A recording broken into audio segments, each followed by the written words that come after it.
예, 누가복음 19장 45절 19장 끝머리에 길지 않은 내용으로 나와 있는데, 우리가 다른 복음서 마태, 마가, 요한복음을 보면은 누가복음에 나오는 이 내용보다 좀 더 길게 나와 있습니다. 같은 사건인데 그게 그 유명한 성전 정화 사건.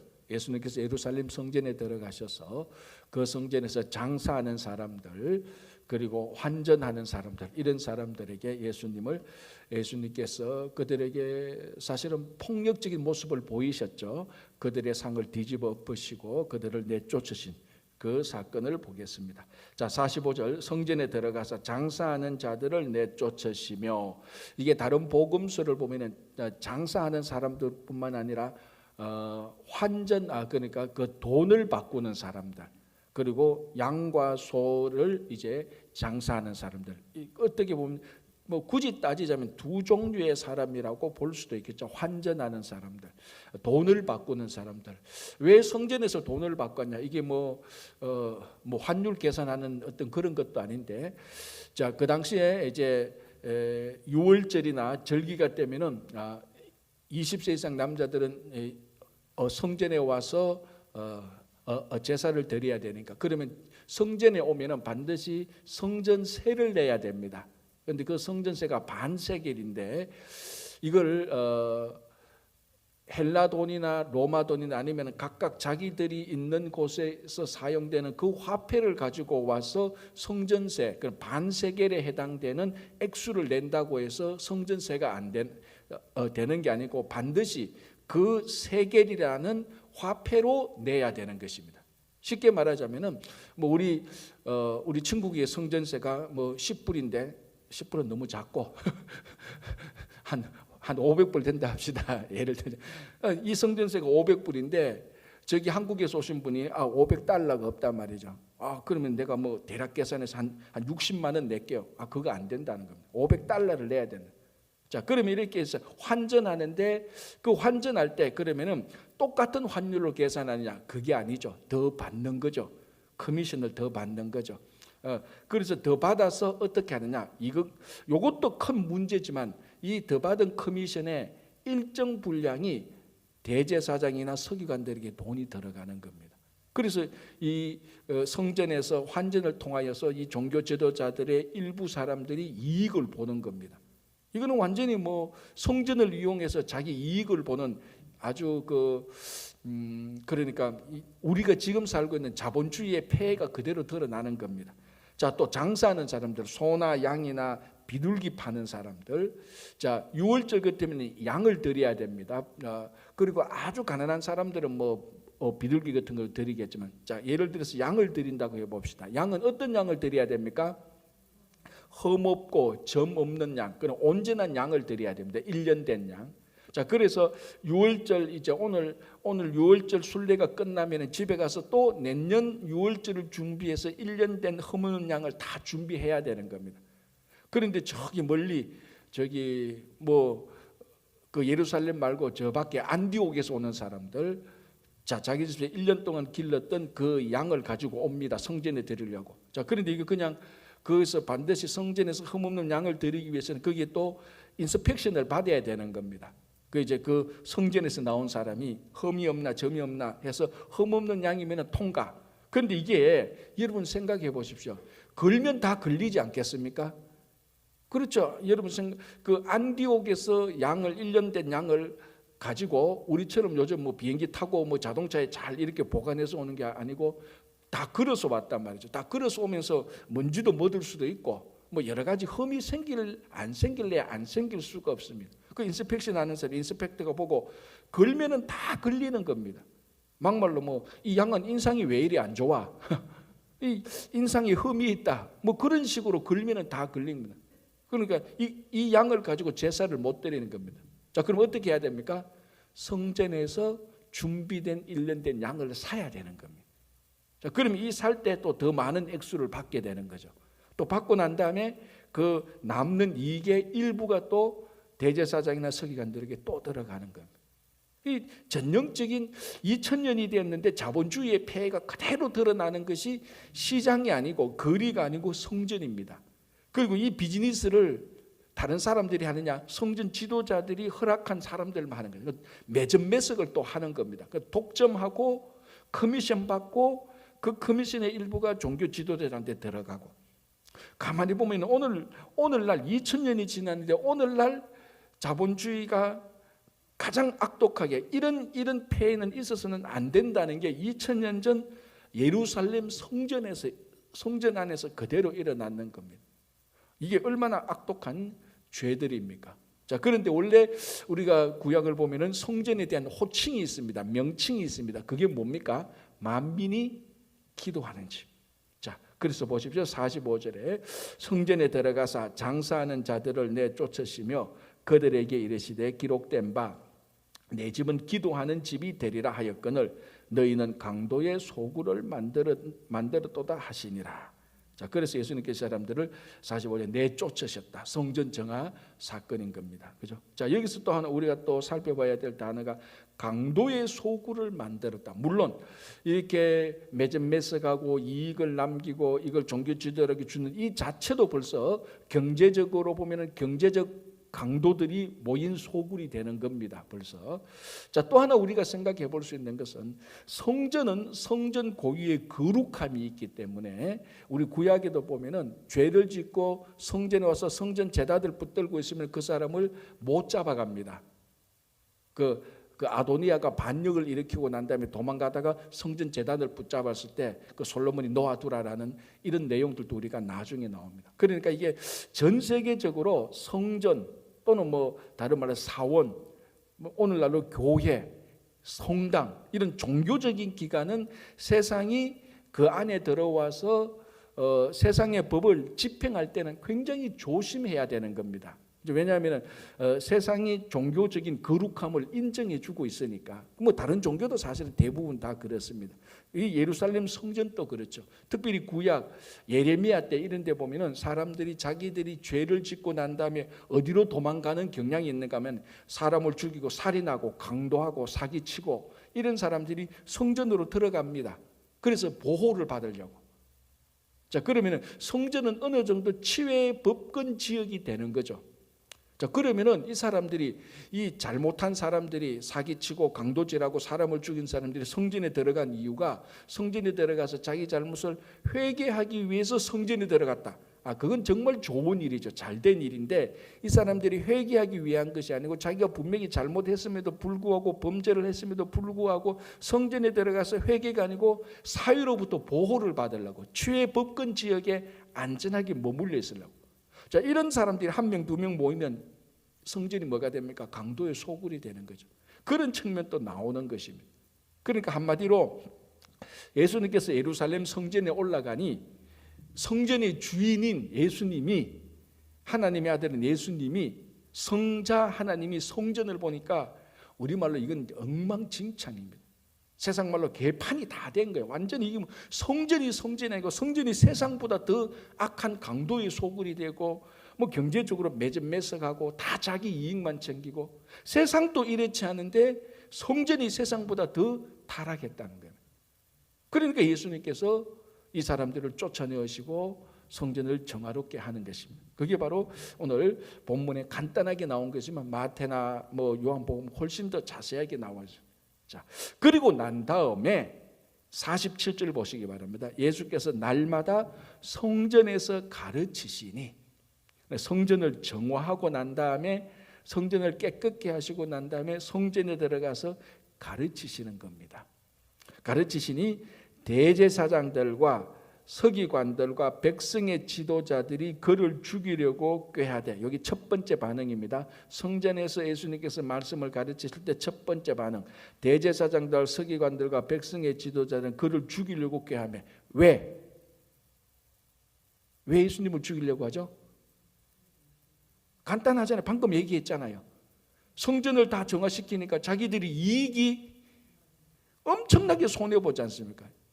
뭐 장사하는 사람들, 그 환전하시면 다 쫓아보내니까 이 정기적으로 매달 들어오는 수입이 거의 없게 된 겁니다. 화가 나죠, 이 사람들.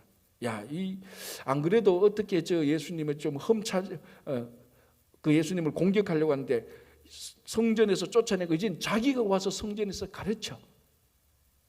그러니까 이 종교 지도자들의 소득이 다 끊겨졌어요. 그러니까 눈에 가시처럼 너무너무 밉겠죠. 그래서 성전에서 가르치시는 예수님을 죽이려고 계속해서 엿보고 있는 겁니다. 자, 이거는 예루살렘 성전에서만 일어난 일들이 아니었죠. 갈릴리에서도 그랬습니다. 예수님께서 사역을 하실 때, 하나님의 나라의 일이 진행될 때에, 하나님의 말씀이 선포되어질 때에 당연한 것 아닙니까? 어둠은 항상 저항하고 어둠은 항상 빛에 대해서 공격을 하는 겁니다. 자, 성전 안에서 예수님이 물론 그 당시에 뭐 오늘날 이런 성경은 아닙니다. 하나님의 말씀을 가르치는데, 이 종교 지도자들이 예수님이 하나님의 말씀을 가르칠 때 가장 열렬하게 지지를 해줘야 되고, 예수님과 함께 상의해서 어떻게 우리가 이 성전을 더 거룩하게, 성전이 진짜 하나님의 집으로 만들까, 함께 사역을 해야 될 가장 핵심적인 종교 지도자들이 가장 반대적인 일을 하고 있다는 겁니다. 예수님을 죽이려고 한다. 이유는 뭐냐? 자기들이 매점매석하고 이익을 받은 것을 끊게 하고 성전에서 말씀을 가르치시니 죽이려고 한다는 거예요. 세상 사람도 지금 안 그렇게 하고 있습니다. 그죠? 로마 군인도 안 그렇게 해요. 이 첫 번째 반응입니다. 두 번째는 어떻게 됩니까?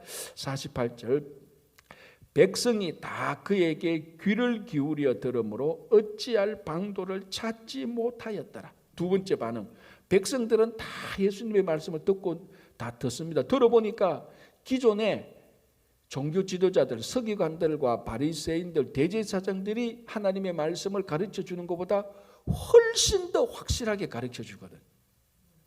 옛날에는 그 앞에서 늘 꾸벅꾸벅 졸았습니다. 했던 말 또 하고, 의미도 없는 말, 자기도 준비 하나도 안 하고 그냥 와서. 그런데 예수님께서 성전에서 딱 가르치시니 이게 눈이 뜨이고 마음이 열리는 겁니다. 야, 이게 하나님의 말씀이구나. 율법이 원래 이랬구나. 그러니까 백성들이 다 예수님의 말씀에 가서 다 그 앞에서 귀를 기울여, 원래 헬라어 단어 뜻은 달라붙었다는 말입니다. 예수님이 말씀을 가르치는데 백성들이 다 달라붙어, 마치 철이 자석에 딱 달라붙는 그런 것처럼 성전에서 예수님이 말씀을 하시는데 백성들이 딱 달라붙어서 그의 말씀을 듣는 겁니다. 그러니까 옆에서 뻘쭘하게 바라보는 이 종교 지도자들이 기분이 좋을 리가 없죠.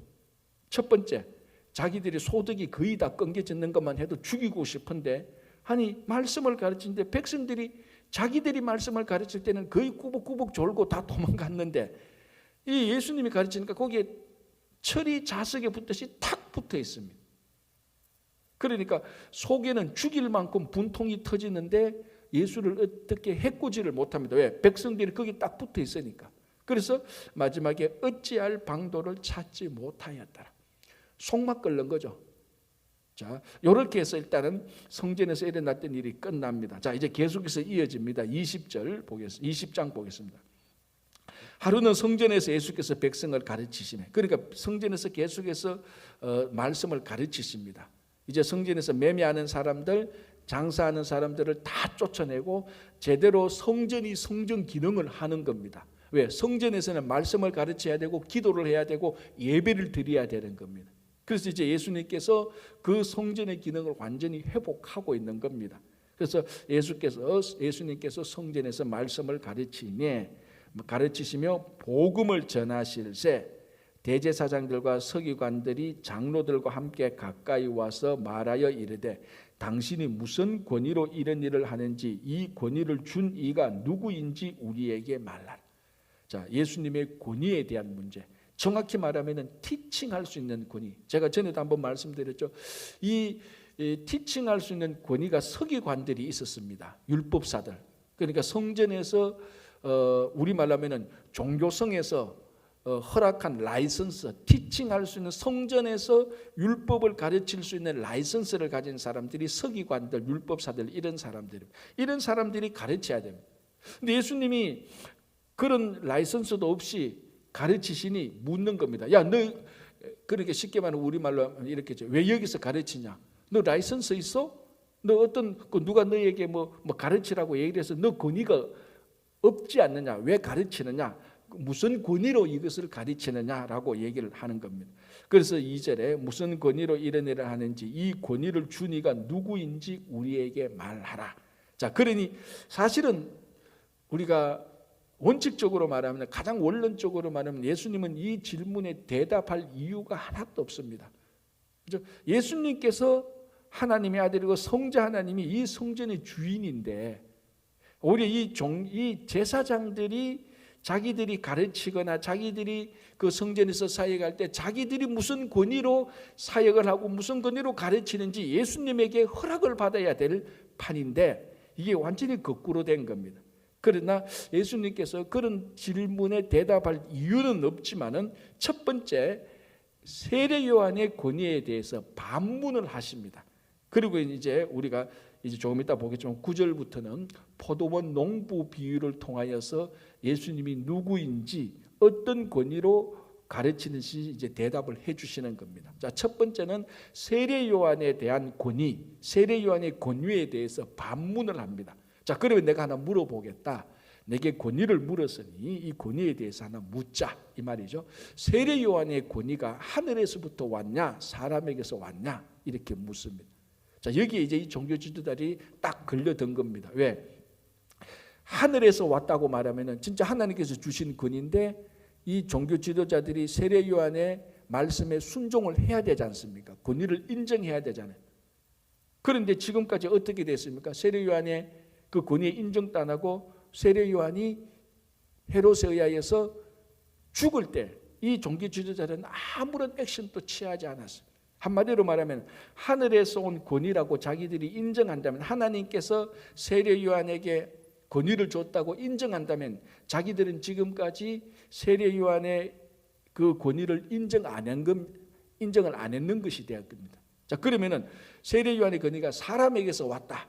그래서 우리는 세례 요한에게 순종하지 않고 세례 요한을 무시했다. 그러면은 사람들이 다 세례 요한을 존중하고 세례 요한의 권위를 백성들이 다 하나님이 주신 것이라고 인정하고 있는데, 요 사람들만 아니야, 하늘에서부터 온 것이 아니야라고 말하면은 백성들하고 이 종교 지도자들하고 또 갈등이 생깁니다. 말 잘해야 되는 거예요. 지금 하늘에서부터 왔다 그러면은 자기들이 세례 요한에게 권위를 인정 안 했던 자기 모순이 되고, 세례 요한이 사람에게서 왔다라고 말하면 백성들하고 갈등이 일으키는 겁니다. 중간에 톡 포위된 이런 꼴이 되는 겁니다. 자, 그러니 5절 보십시오. 그들이 서로 의논하여 이르되, 이거 뭐 의논할 거 뭐 있습니까? 자기들이 생각한 대로 말하면 되는데, 그들이 서로 의논하여 이르되 만일 하늘로부터라면 어찌하여 그를 믿지 아니하였느냐 할 것이요, 만일 사람으로부터라고 하면 백성이 요한을 선지자로 인정하니 그들이 다 우리를 돌로 칠 것이라 하고 대답하되 어디로부터인지 알지 못하노라. 자, 이제 가만히 생각해 보면은 이 종교 지도자들이 예수님의 지금 권위에 대한 질문에 예수님께서 세례 요한을 언급하고 있지 않습니까? 그런데 자기들의 대답은 세례 요한의 권위가 어디로 왔는지 우리 모른다. 이미 자기들이 대답을 한 셈이 되는 겁니다.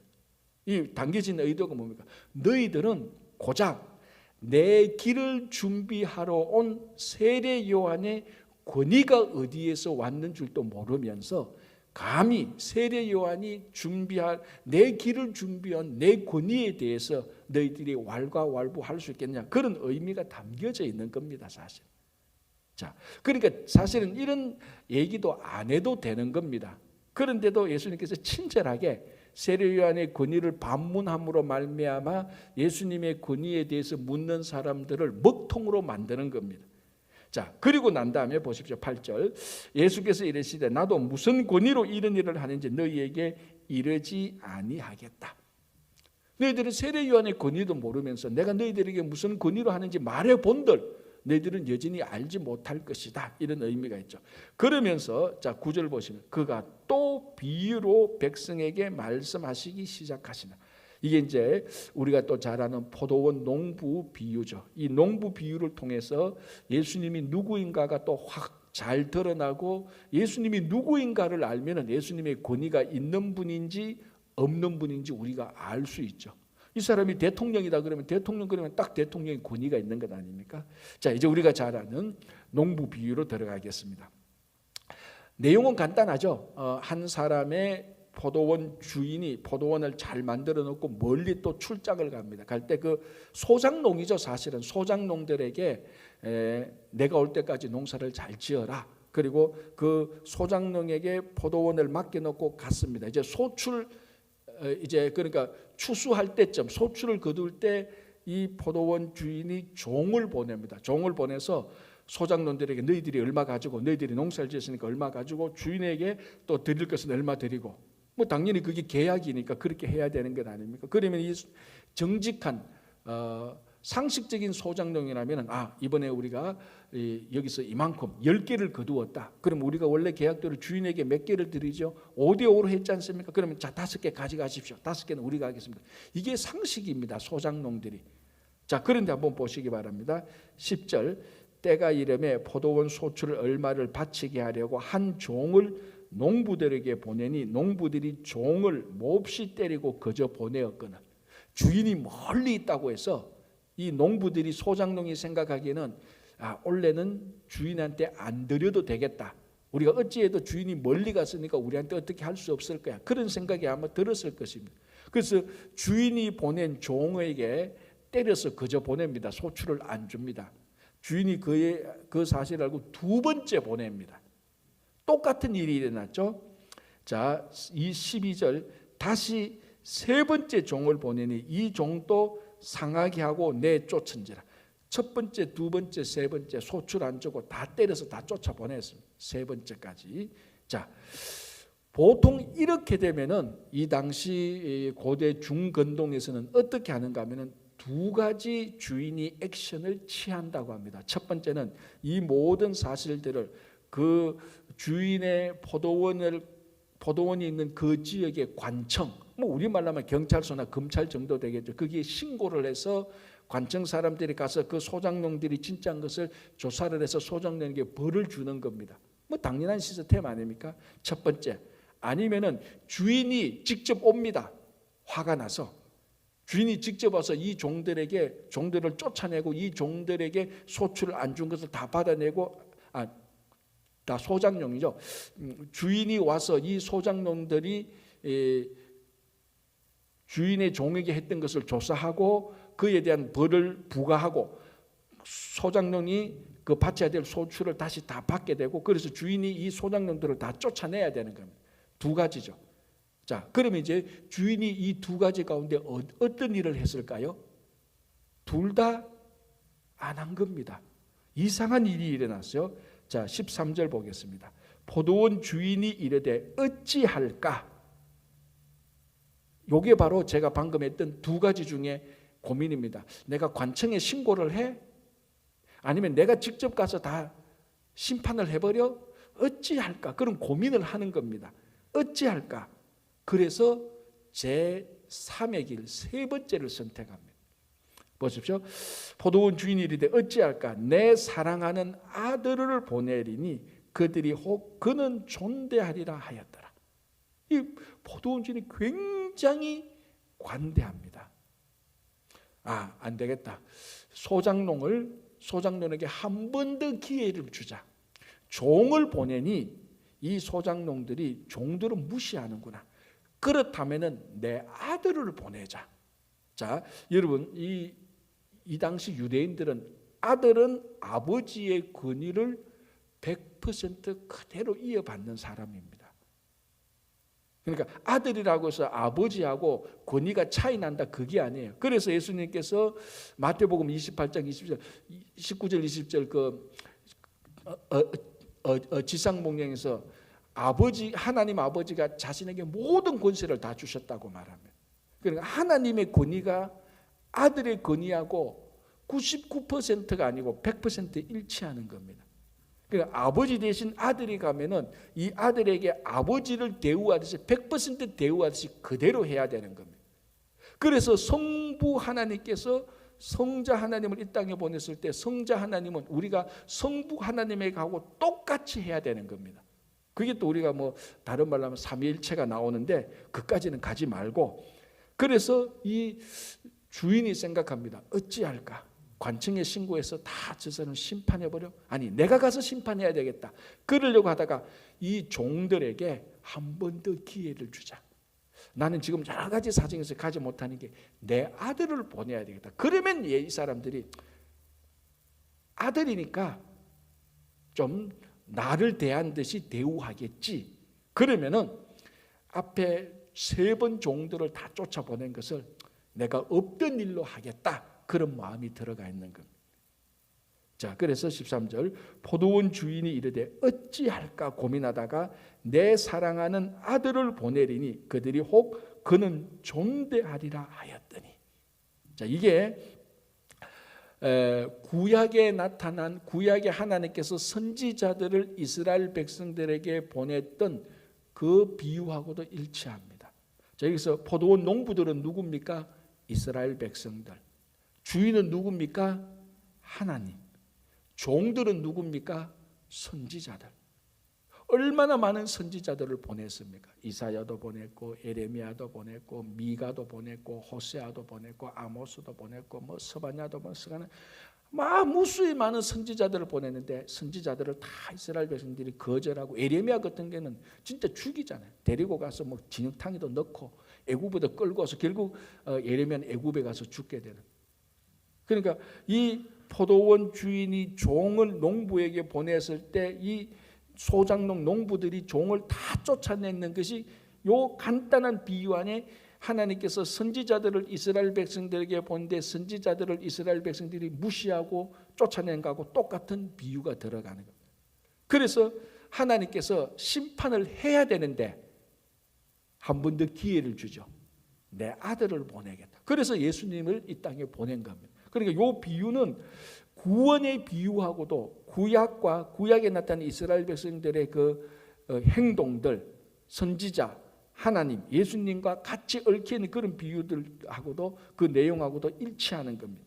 자, 그러면은 14절 농부들이 그를 보고 서로 의논하여 이르되 이는 상속자니 우리가 이 사람에게 안준 소출을 드려야 되겠다. 이렇게 결론을 내려야 이게 정상입니다.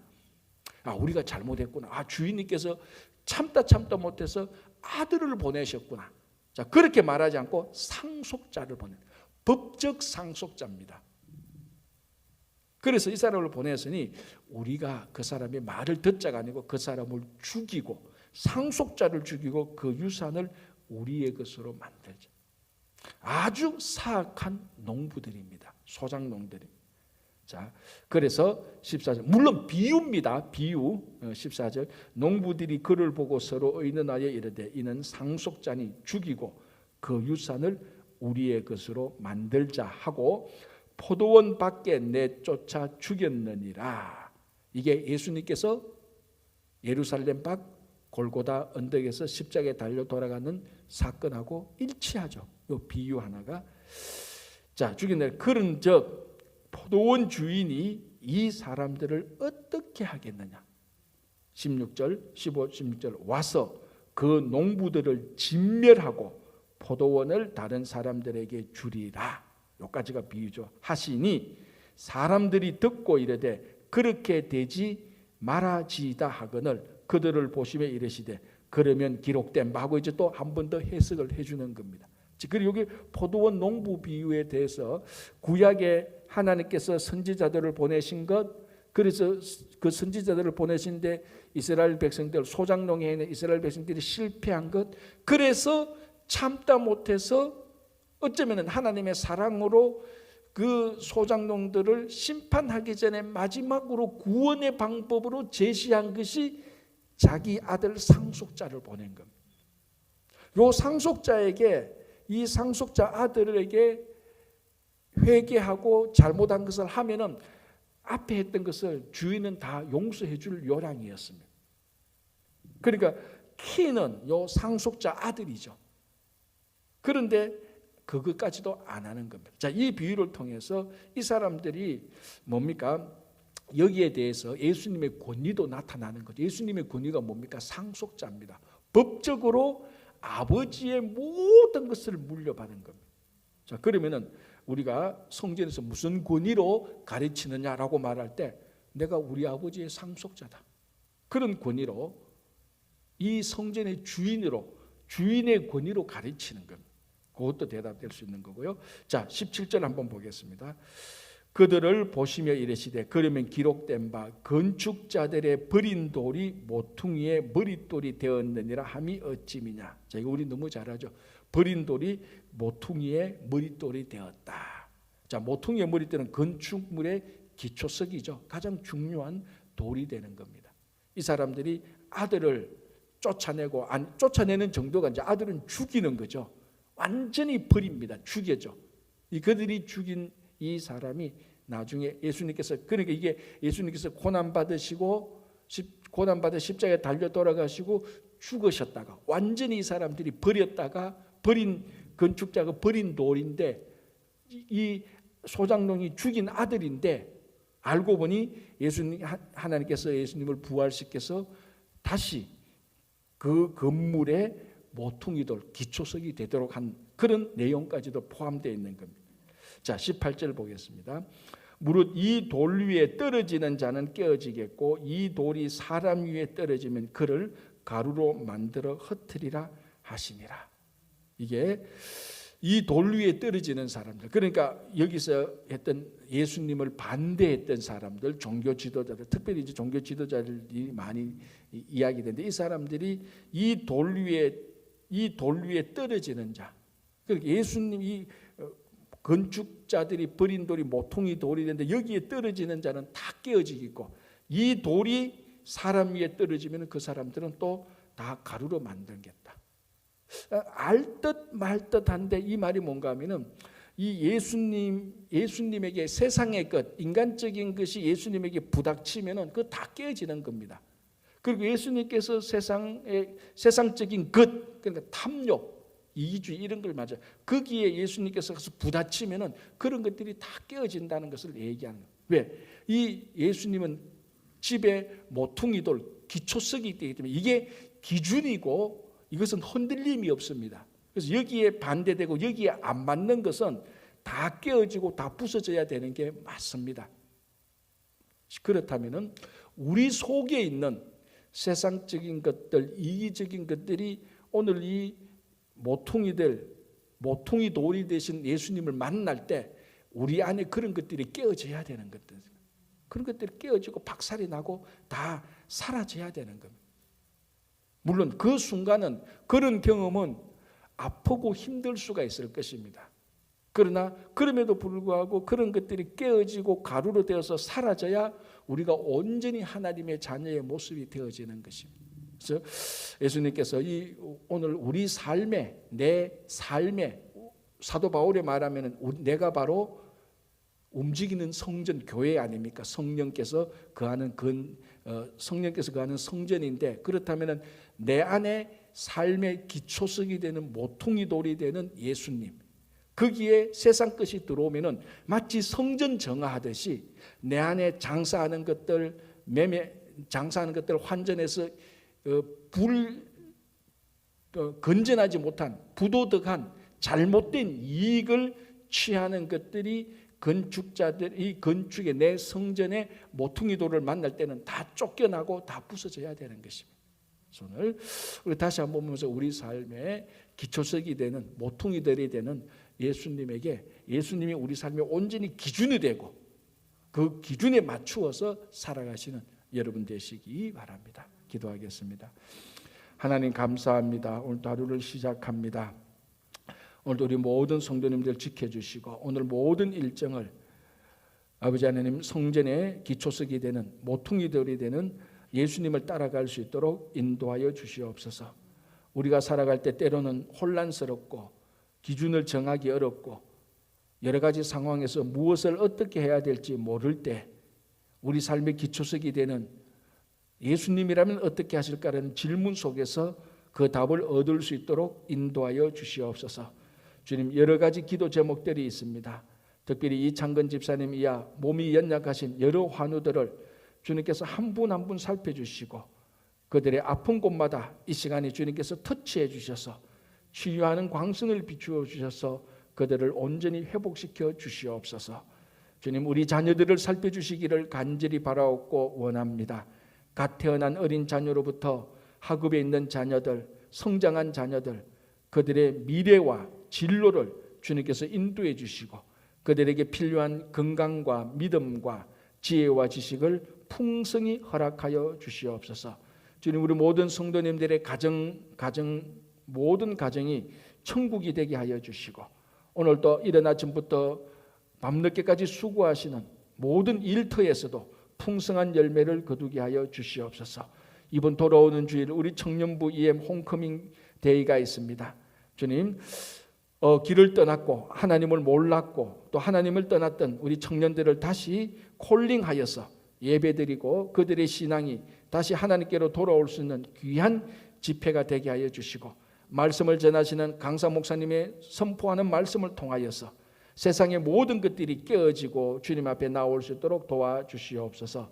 5월 마지막 주일 주일학교 가족 수련회가 있습니다. 주님께서 함께 해주시고 이 수련을 통하여서 가족들이 더욱더 믿음의 굳센 견고한 믿음의 가정들이 되게 하여 주시옵소서. 우크라이나 사태가 속히 해결될 수 있도록 회복될 수 있도록 주님께서 역사해 주실 것을 믿으며 감사하오며 예수님 이름으로 기도합니다. 아멘.